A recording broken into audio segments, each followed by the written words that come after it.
2 decades ago, they were the pride of Southeast Asia, but today, these aging warships are walking into the world's most dangerous maritime standoff with a brand new set of claws.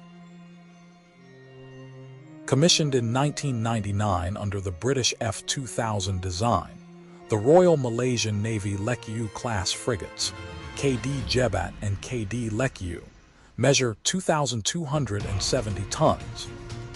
For years, both vessels served as the fleet backbone, but their original armaments fell behind modern naval warfare. Their legacy, MBDA Exocet MM-40 Block II anti-ship missiles, with an operational range of only 70 kilometers, along with their retired Sea Wolf air defense systems, left these aging hulls vulnerable in contested waters. With major delays surrounding the 9 billion Malaysian ringgit Maharaja Lekiu-Class littoral combat ship program, Kuala Lumpur faced an urgent operational gap. In response, defense leadership officially authorized the integration of the Kongsberg Naval Strike Missile onto the Lekiu-Class. Displacing less than 2,400 tons, these veteran combatants are transitioning from obsolete patrol platforms into long-range stealth strike threats capable of engaging targets beyond 200 kilometers. Equipping 27-year-old platforms with 5th-generation anti-ship capabilities represents a calculated tactical move to secure offshore energy infrastructure near the Luconia Shoals and the Cassowary gas fields. Can these upgraded frigates truly bridge the strategic gap until newer surface combatants arrive? Before we go on, what do you think about this upgrade strategy? And tell me where you are watching from. Please subscribe to the channel to support our defense analyses. To understand why this upgrade completely reshapes naval deterrence in the region, we have to look beneath the deck of the Lekiu-Class frigates. Replacing the legacy Exocet MM-40 Block II with the Kongsberg Naval Strike Missile is not just a routine refit, it is a generational leap. The old Exocet provided an engagement envelope of roughly 70 kilometers, relying on active radar homing. In modern electronic warfare environments, an active radar seeker emits radio frequency energy, instantly alerting enemy electronic support measures and triggering soft kill countermeasures long before impact. The Naval Strike Missile changes this dynamic entirely. Powered by a solid rocket booster and a micro-turbojet engine, it extends the strike range of KD Jebat and KD Lekiu to over 200 kilometers. Instead of broadcasting radar signals, the missile utilizes an advanced imaging infrared seeker combined with autonomous target recognition. This passive terminal guidance emits 0 electronic signatures, denying enemy surface combatants early warning until the missile is visually acquiring its terminal trajectory. Built with carbon composite materials, the missile features a very low radar cross-section.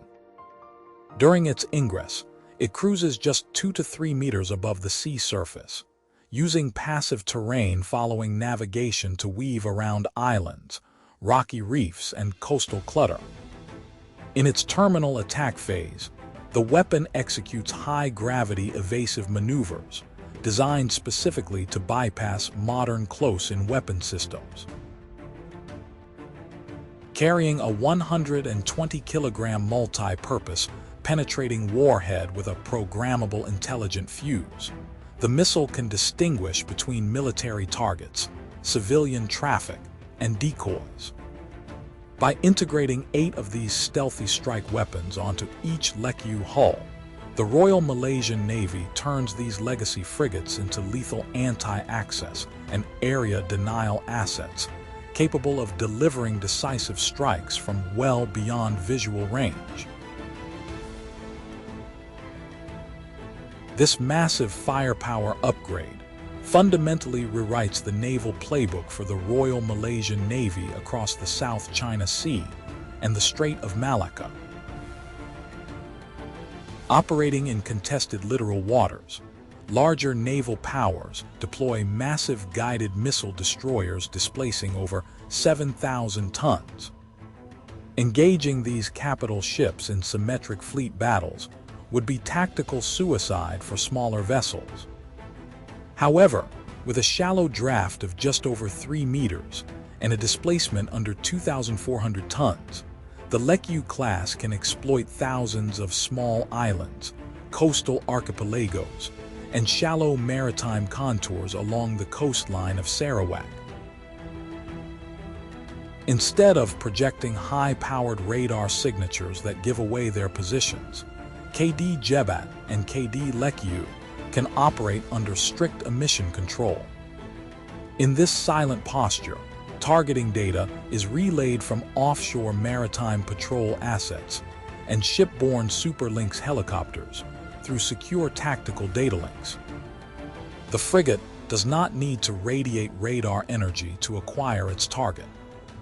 From deep within coastal cover, it can launch a salvo of 8 stealthy naval strike missiles over 200 kilometers away. This dynamic turns the economic calculus of naval warfare upside down. A single missile valued at approximately $2,500,000 US can neutralize or critically damage a frontline multi-mission warship worth nearly $1 billion US. By deploying an asymmetric shoot and scoot tactic, the upgraded Lekiu-Class forces opposing naval commanders to maintain constant maximum readiness and pull back high-value surface combatants beyond their preferred operating areas. Even as an aging platform, the Lekiu-Class suddenly possesses the teeth to enforce territorial integrity, establishing a credible defensive umbrella over critical energy extraction zones without risking symmetric annihilation.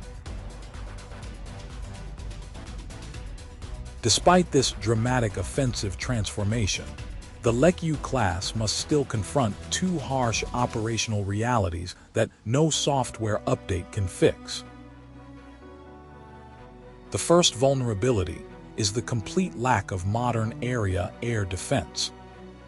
Following the retirement of the British Sea Wolf missile system, both vessels currently lack a dedicated vertical launch surface to air missile capability. In high-intensity combat scenarios against saturation attacks from fixed-wing aircraft, anti-ship cruise missiles, or coordinated drone swarms, the frigates must rely almost entirely on their single Bofors 57mm Mark II gun and secondary 30mm cannons for self-defense. The second challenge is physical wear and mechanical endurance. Their 4 MTU diesel engines and onboard electrical distribution grids have been in continuous active service for almost 3 decades. Operating these veteran platforms at their maximum speed of 28 knots during sustained blue water missions presents mounting maintenance headaches and increasing supply chain fatigue for technical crews at Lumut Naval Shipyard. Ultimately, this modernization initiative does not convert KD Jebat and KD Lekiu into indestructible frontline battleships. Instead, it turns them into cost-effective, mobile stealth missile batteries tailored for asymmetric littoral defense. It reflects a pragmatic strategic lesson for middle-tier naval powers, maximizing existing resources with modular precision weapons to deter larger adversaries without breaking national budgets.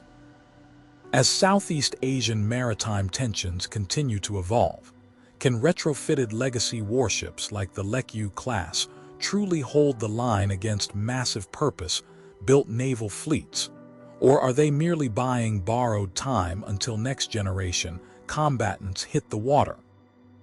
Share your thoughts in the comments below.